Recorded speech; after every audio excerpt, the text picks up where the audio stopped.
O Evangelho segundo João é um dos primeiros relatos da vida de Jesus. E aprendemos no final do livro que vem de um dos seguidores mais próximos de Jesus, conhecido como o discípulo que Jesus amou. Ele aparece muitas vezes na história em si, e há algum debate sobre se é João o filho de Zebedeu, um dos 12, ou outro João diferente que morava em Jerusalém e era conhecido na igreja como João o presbítero.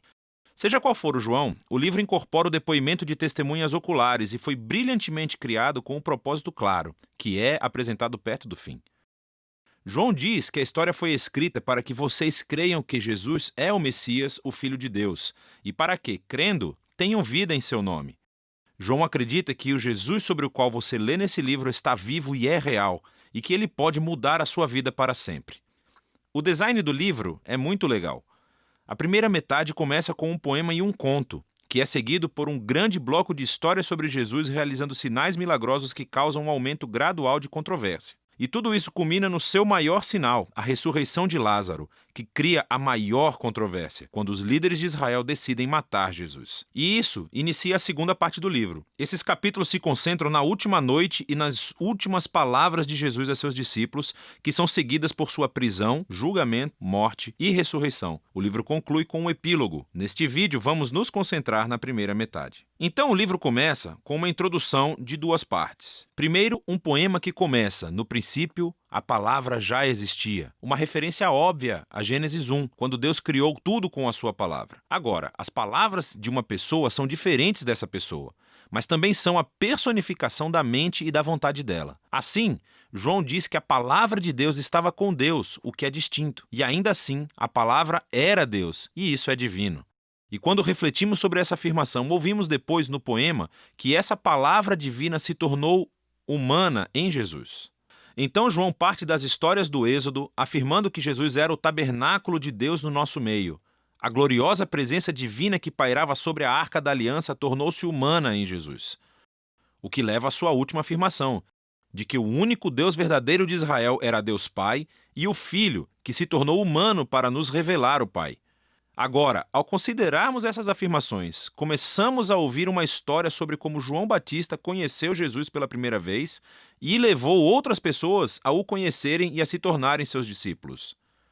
E uma por uma, conforme as pessoas se encontravam com Jesus, elas diziam em voz alta quem pensavam que ele é. E nesse capítulo, Jesus recebe 7 títulos. Esses títulos apontam para o interesse que João tem no número 7, mas juntos também têm um significado. Que esse Jesus de Nazaré, que é totalmente humano, é o rei messiânico. Ele é o mestre de Israel. Ele é o Filho de Deus que morrerá pelos pecados do mundo. Essa é uma afirmação muito grande para ser feita sobre uma pessoa, e João irá defendê-la através das histórias nos capítulos 2 a 12. Todas elas têm o mesmo padrão básico. Jesus faz um sinal ou uma afirmação sobre si mesmo, e isso resulta em mal-entendidos ou controvérsias.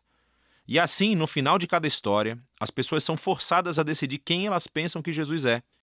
A primeira sessão mostra Jesus encontrando 4 instituições judaicas clássicas.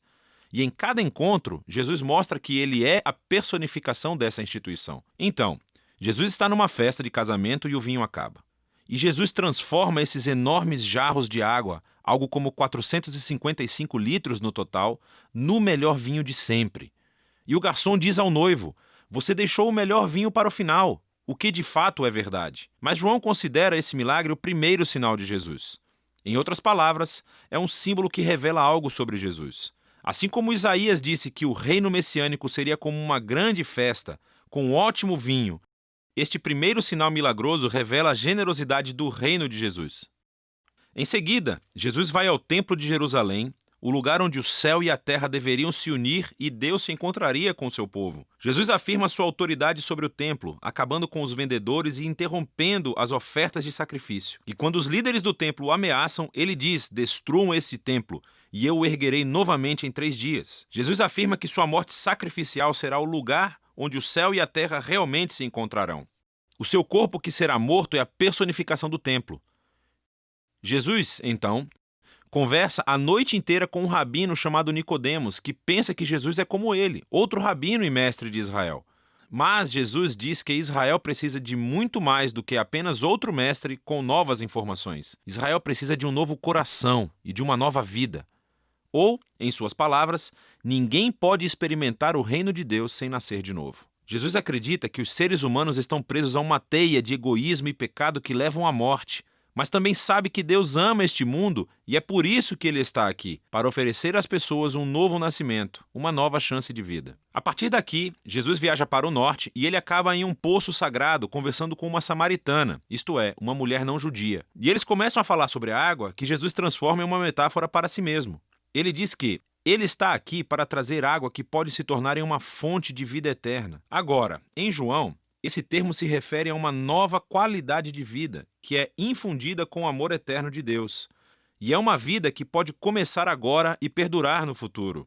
Depois disso, João criou outra coleção de histórias que ocorreram durante 4 dias de banquetes sagrados judaicos. E, novamente, Jesus usa as imagens relacionadas ao banquete para fazer afirmações sobre si mesmo. Primeiro, Jesus cura um paralítico no sábado, o que gera uma controvérsia com os líderes judeus sobre trabalhar no dia de descanso. E Jesus diz que é o seu pai quem está trabalhando no sábado, por isso ele também está.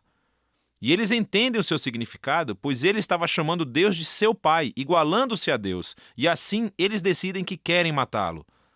A próxima história acontece durante a Páscoa, a festa que recontou a história do Êxodo com essa refeição simbólica do cordeiro, do pão e do vinho. E Jesus, milagrosamente, fornece comida para uma multidão de milhares de pessoas, o que resulta em pessoas pedindo mais pão. Então Jesus prossegue afirmando que ele é o verdadeiro pão, e quem procurar satisfação nele, descobrirá a vida eterna. Isso ofende muitas pessoas que deixam de segui-lo. Depois disso, vem um bloco de histórias que acontecem em Jerusalém durante a festa dos tabernáculos, que recontam histórias das peregrinações de Israel no deserto, quando Deus os guiou com uma coluna de nuvem e depois fogo e lhes deu água no deserto. E Jesus se levanta no pátio do templo e grita: "Se alguém tem sede, venha a mim e beba." E mais tarde ele diz: "Eu sou a luz do mundo." Ele está afirmando ser a presença iluminadora de Deus e o presente de salvação de Deus para o seu povo.